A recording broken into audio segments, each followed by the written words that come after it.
Techniques of scientific management. How you will do scientific management in an organization as a manager.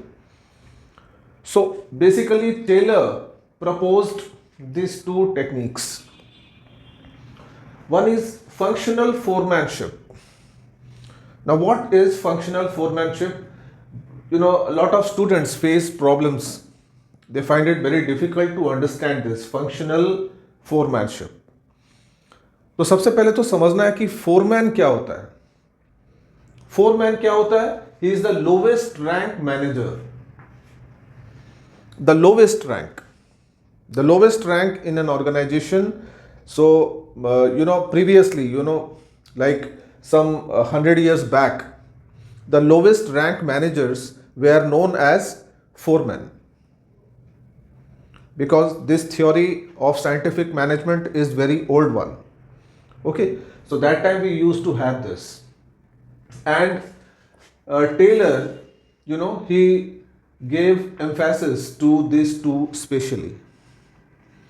One is division of work, and division of work leads to specialization.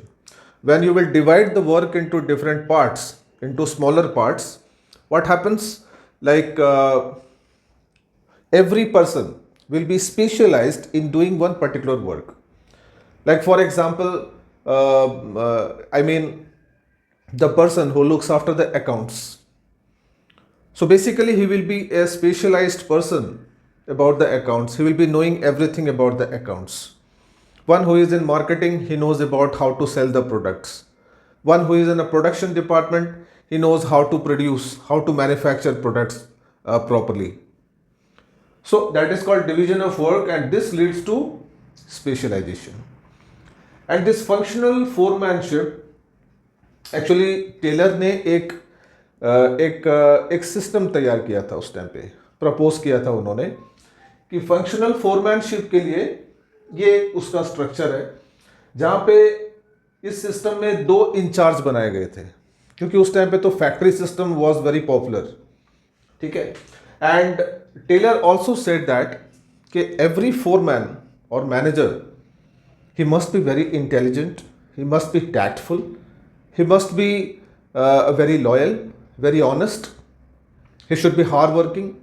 तो इस तरीके से एक foreman के पास में qualities होनी चाहिए. And this is again possible that one human being, it is not possible for a part of one human being to possess all these qualities. So therefore, what he said, he divided the work according to the skills of the people. Some people are more efficient in clerical work, give them accounting work. Some people, they are very talkative, they like to move around in the market, so let them be salesmen. So ऐसे, so according to the skills, the work is divided. Fine. तो ये इनका जो system था, इन्होंने 2 in charge create किए थे. One is planning incharge, the other is production in charge. So production in charge, he will looks after the factory, he will looks after the production. And planning in charge, he will do all sorts of planning, policies, how to move about. And again, he said that there will be a total of 8 foremen. There will be a total of 8 foremen, and 4 foremen will be each under the charge. Planning incharge के पास में 4 foreman and production in charge के पास में 4 foreman. So this is the structure that is given by Taylor, and this is called functional foremanship, जहां पे foreman को according to the functions classify किया गया है, अकॉर्डिंग टू देयर स्किल्स. समझ में आ गई बात? बहुत सिंपल है. तो दिस इज फंक्शनल फोरमैनशिप. एक और बहुत ही बढ़िया, बहुत ही बेस्ट चीज उन्होंने दिया, that is standardization and simplification of work. Standardization, जैसे कि इसके नाम में है, setting standards for the work. कोई भी काम को करने के लिए उसके स्टैंडर्ड सेट किए जाते हैं। तो सबसे पहले उन्होंने ये बताया था कि हर काम का एक स्टैंडर्ड होना चाहिए। आई मीन जैसे मान लो कि एक गारमेंट की फैक्ट्री है, ठीक है, और एक लेबर है वहाँ पे, एक मशीन के साथ में वो कितनी टी शर्ट मैन्युफैक्चरिंग कर सकता है एक दिन में। तो normally if everything is fine, if everything is normal, so let it be that he can manufacture 20 T shirts, तो वो हो गया उसका स्टैंडर्ड। नाउ एक्चुअल्स में भी different, may be like if he is more efficient employee, he can manufacture 25 t-shirts, and maybe due to some problems or inefficient employees, he may manufacture less than 20. So it is very important that you set a standard. जैसे कि हमारे जितने भी exams होते हैं उसमें एक standard marks होता है, that is called passing marks, 35 या 40। तो हर बच्चे को उतने मार्क्स लाने हैं, दैट इज स्टैंडर्ड। वो स्टैंडर्ड के ऊपर जो लाएगा गुड स्टूडेंट, स्टैंडर्ड के नीचे लाया तो वीक स्टूडेंट। तो like this, so this is called standardisation. और simplification, as the name implies, simplification means making the task और work simpler, simple, how to do the work in an easy process. That is called simplification of work. Clear? And for this standardization and simplification, Taylor ने ये 5 techniques create किए थे और आज भी ये applicable है in the offices and in the factories, in every organisation. हर चीज़ का उन्होंने इतना सिस्टमेटिकली मतलब थ्योरी को प्रपोज किया है, आज भी चल रही है। तो अगर वर्क को अगर तुमको स्टैंडर्डाइज करना है, सिंप्लीफाई करना है, तो ये 5 टेक्निक्स को फॉलो करना है। तो इसमें सबसे पहला जो टेक्निक है that is method study. Method study में कीवर्ड तुमको ये याद रखना है, best way of doing work. Method means what? Like the way we will do the work, that is called method. So the method of doing the work should be simple and easy so that the work can be completed in time with less cost.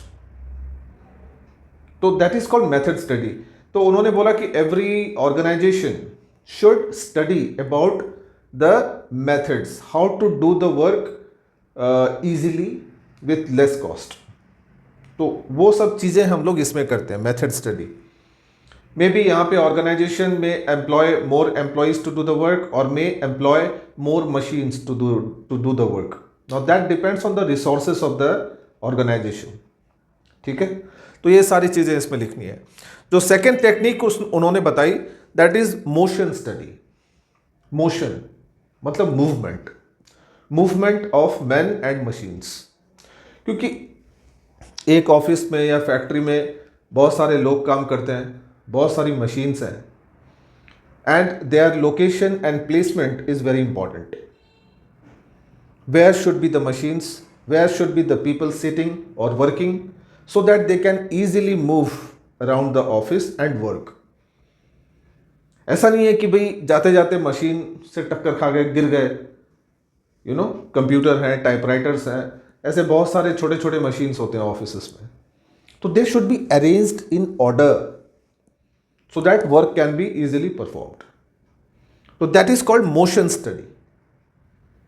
बहुत important है, इसके ऊपर कोई से भी मतलब exam में आ जाता है एक चीज। ओके, जो थर्ड टेक्निक उन्होंने बताई that is time study. Every organization should study, should analyze in what time the work can be completed. Like whatever the work, जैसे मैंने अभी बताया फैक्ट्री में, तो फैक्ट्री में अगर 20 टी शर्ट्स मैन्युफैक्चर करते हैं for 30 days, one worker, so that is 20 into 30, so that will give you 600 T shirts in 1 month. तो इसका मतलब ये हो गया कि 30 दिन में we can manufacture 600 T shirts. So this is the time taken to produce 600 t-shirts. So we can easily calculate how much time we will take to produce 1000 t-shirts or 10,000 t-shirts. So that is called time study because every work is related with time. Whenever the people move to the offices or organization to work, they work for limited hours, 8 hours or 6 hours or 10 hours. So that time is limited and they have to complete the work within that, you know, prefix time. So that is called time study. And ये भी ध्यान रखना है कि बहुत ज़्यादा time भी नहीं देना है, बहुत कम भी टाइम नहीं देना है. It should be average, right. उसके बाद में देखो फैटिग स्टडी. ये फैटिग का मतलब होता है रेस्टलेसनेस, मे बी थकावट.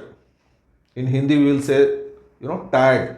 when we do routinious work, same type of work again and again, we generally get tired mentally. Or maybe like those who are doing physical work, they also get tired. तो जब काम करते हैं तो tiredness होता ही है. So that is called fatigue. So the organization should also study about the fatigue that is caused with the employees. इसका मतलब ये हो गया कि they need rest during the working hours. I mean, after working for say continuously 3 hours, they need little bit of rest. So give them break, give them that sort of breaks where they can relax, they can take rest, and again they will resume the work. So that is called fatigue study, where we calculate the amount and frequency of rest needed by the employees while doing the work. Some workers, they work mentally in offices, clerical work, like the job of an accountant, clerical in nature. And some employees, they work in the factories where they have to stand for a long time. So they need rest after a certain time period.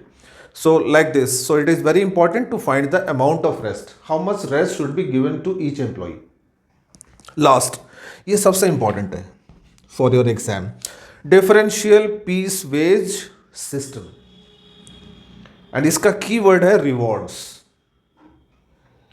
And according to Taylor, every efficient employees, because there are number of employees working in the organization, it is not necessary that all the employees are equally efficient. So the most efficient employees, they should be given rewards so that they will get motivated to work harder and harder. And other employees who are not working so hard will also get motivated by saying. Yes. So that is called differential piece wage system, where differences among the efficiency of the employees are determined by the organization, and accordingly the rewards, bonuses are given to them. Clear? समझ में आ गया? ये बहुत important है. Techniques of standardization and simplification.